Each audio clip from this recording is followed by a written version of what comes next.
Samantala, naging maganda po ang lagay ng panahon nitong nakaraang weekend at magtutuloy-tuloy yung Lunes simula ng panibagong linggo. Alamin na po natin ang magiging lagay ng panahon sa mga susunod na oras at araw mula sa ating kasamang si Earl Figuracion live mula sa Pag-asa DOST.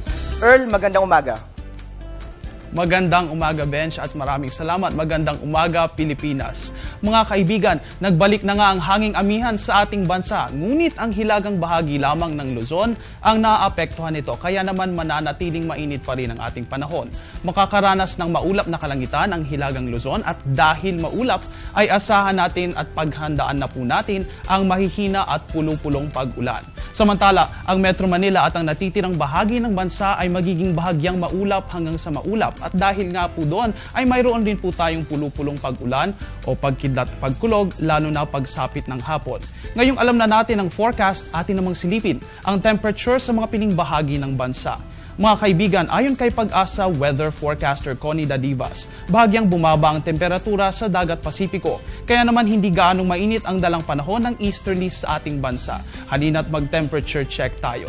Unahin natin ang natiling malamig sa Baguio City na may expected na 14 to 25 degrees Celsius, habang ang Olongo po naman at Puerto Princesa ay mayroon pong 23 to 32 degrees Celsius. Dumako naman po tayo sa Visayas.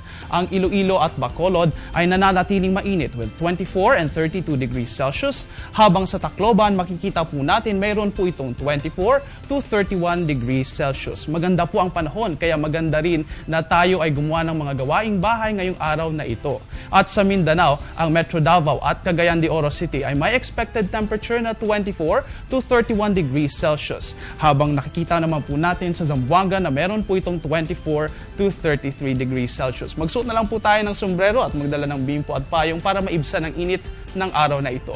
Iyan po ang ating temperature check. Magbabalik po kami matapos ang isang paalala.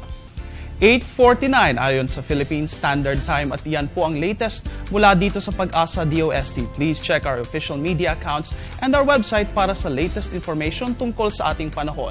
Mula dito sa Panahon TV kung saan walang pinipiling panahon ang pagbibigay impormasyon, ako po si Earl Figuracion. Balik sa iyo, Benj. Maraming salamat, Earl Figuracion, nag-uulat ng live mula sa Pag-asa DOST. At yan po ang mga balitang aming nakalap para sa Good Morning Boss. Have a great week ahead po sa inyong lahat. Ako po si Benj Bondok.